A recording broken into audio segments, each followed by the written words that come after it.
Welcome to my all friend. Happy mother's day. आपसे जो बात करना चाहती हूँ वो सिर्फ अपनी माँ के बारे में करूँगी कि माँ क्या चीज़ है, क्या एहसास है। माँ बहुत कीमती तोहफ़ा है हमारे लिए।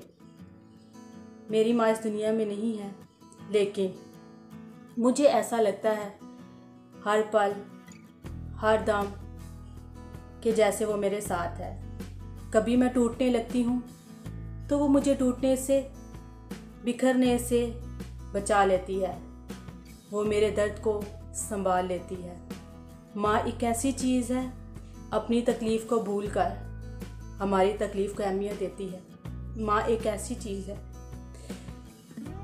मेरी माँ ने हमारे लिए बहुत सी कुर्बानियाँ दी, यहाँ तक कि मतलब अपने वालिदैन को हमारे लिए छोड़ दिया कि मेरे बच्चों की स्टडी में, मेरे बच्चों की पढ़ाई में कोई दिक्कत ना आए। वो हमें बहुत ज़्यादा अहमियत देती थी। हमारे लिए हर वो काम करने को तैयार हो जाती थी जो उन्हें आता भी नहीं था, और वो काम भी करती थी जो उनके लिए बहुत ज़्यादा टफ़ होते थे, जो उन्होंने अपनी लाइफ में कभी भी नहीं थे किए। लेकिन हमारी कामयाबी के लिए, हमें आगे देखने के लिए, आगे बनाने के लिए उन्होंने बहुत सी कुर्बानियाँ दी। जो मतलब कि अभी मेरी माँ इस दुनिया में नहीं है, लेकिन जब जब मैं ये सोचती हूँ तो मेरा ये एक एम मेरे दिमाग में आता है कि यार मेरी माँ तो हमारे लिए बहुत कुछ सोचती थी कि हम एक कामयाब इंसान बने, तो हम उनका ख्वाब पूरा करें ताकि वो जहाँ भी हैं और हमें देखकर वो खुश हों, ना कि अफसोस हो, उन्हें अफसुदा हों और कि मेरे बच्चे उस मकाम तक नहीं गए जहाँ जाने के लिए उन्होंने हमारे लिए कुर्बानियाँ दी। मैं आपसे ये बात करना चाहती हूँ कि मेरी अम्मी को कैंसर था, तो मेरी अम्मी का ऑपरेट होना था, लेकिन उन्होंने हमारी स्टडी के लिए अपना ऑपरेट नहीं करवाया। क्यों? क्योंकि वो हमारी स्टडी के इम्पोर्टेंस दिन थे, क्योंकि हमारे पेपर होने वाले थे एफ़ए के। हमारे पेपर होने वाले, हम 3 बहन भाई एफ़ए में थे, हमारे पेपर होने वाले थे। तो हमारी मदर ने हमारे लिए कुर्बानी दी। उन्होंने कहा कि जब आपके पेपर कंप्लीट हो जाएंगे तब मैं अपना ऑपरेट करवाऊंगी, लेकिन उनको ये मोहलत नहीं मिली। उनके अंदर बहुत बीमारी फैल चुकी थी और वो हमारे पेपर से चंद दिन पहले उनकी डेथ हो गई। सोचा कि पेपर ना दिए, माँ की वो बातें याद आई कि हमारे लिए उन्होंने कुर्बानी दी थी कि आप लोग पेपर दो।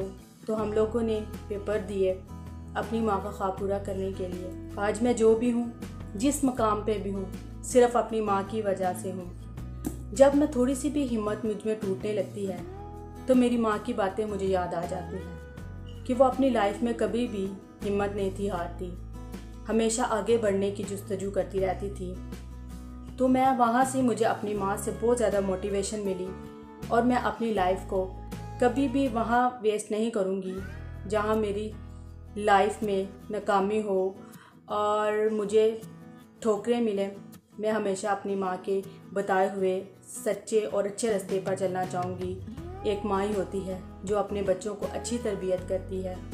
और एक और बात मैं आपको बताना चाहूँगी जो मुझे बहुत ज़्यादा अच्छी लगती है और बहुत ज़्यादा टच करती है, वो मैं आप लोगों को बताती हूँ। एक बात मैं आपको बताती हूँ कि जो हमारी माँ हमें हमेशा से समझाती थी।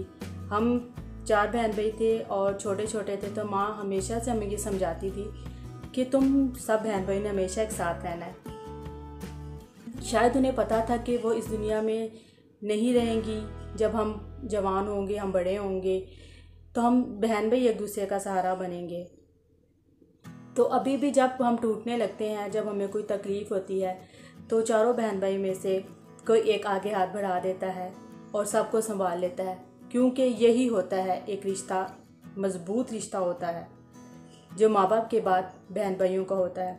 और माँ बाप अगर बच्चों की अच्छी तरबियत करें तो माँ बाप के जाने के बाद भी बच्चे हमेशा एक साथ रहते हैं। लोगों ने बहुत तोड़ने की कोशिश की कि ये सब अलग अलग हो जाएं, लेकिन माँ की वो बातें हमेशा हम सब के दिमागों में हमेशा रहीं और रहेंगी कि उन्होंने हमेशा हमें साथ रहने का बोला था और हम हमेशा साथ रहेंगे। और आज के दिन तो लोग यही बोलते हैं माँ की बहुत याद आती है, लेकिन माँ की याद सिर्फ मदर डे वाले दिन नहीं आती। माँ की याद हर पल हर घड़ी आती है, हर मोमेंट में आती है। जब आप बीमार होते हैं तो आपको कोई पूछने वाला नहीं होता, आपको खुद ही उठ के अपने लिए कुछ करना पड़ता है। माँ ऐसा रिश्ता है कि जो आपकी तकलीफ़ को पहचान लेती है, वो आपको बताने से पहले ही जान लेती है। मुझे याद है कि मेरी माँ, जब मैं बीमार होती थी तो मेरी माँ इतनी परेशान हो जाती थी कि वो बाहर भी जाती थी अपने काम के लिए, लेकिन वो मुझे कहती थी घर आके कि मेरा ध्यान सिर्फ तुम्हारी तरफ था कि तुम कैसी होगी कैसी नहीं होगी। और वो आती थी थकी हुई और मुझे फ़ौरन से डॉक्टर के पास ले जाती थी। ये माँ का रिश्ता है। मैं उन सब से अपील करूँगी और रिक्वेस्ट करूँगी काइंडली, जिनकी माएँ हैं वो अपनी माँ का बहुत बहुत ख्याल रखें। और इतनी माँ की दुआ जो होती है ना, उसके जाने के बाद भी आपको लगती है, अपनी माँ की कदर करें। माँ कुछ भी कहे, कुछ देर के लिए गुस्सा तो ज़रूर आता है, लेकिन आप उस गुस्से को दिल पे मत लें। फिर अपनी माँ को वैसे ही उसकी बात माने जैसा वो कहती हैं। जब ये दुनिया से चली जाती हैं तो फिर आपको समझ आती है कि माँ के अलावा कोई भी नहीं। जब मेरी माँ फौत हुई थी तो उस दिन से लेकर आज तक मुझे ऐसे लगा कि मेरे अंदर से रूह चली गई है, जिस्म ही बाकी है। बस मैं अपनी वीडियो को यहाँ पे एंड करूँगी और मिलते हैं हम अगली किसी वीडियो में। बाय बाय, टेक केयर, अपना ख्याल रखिए।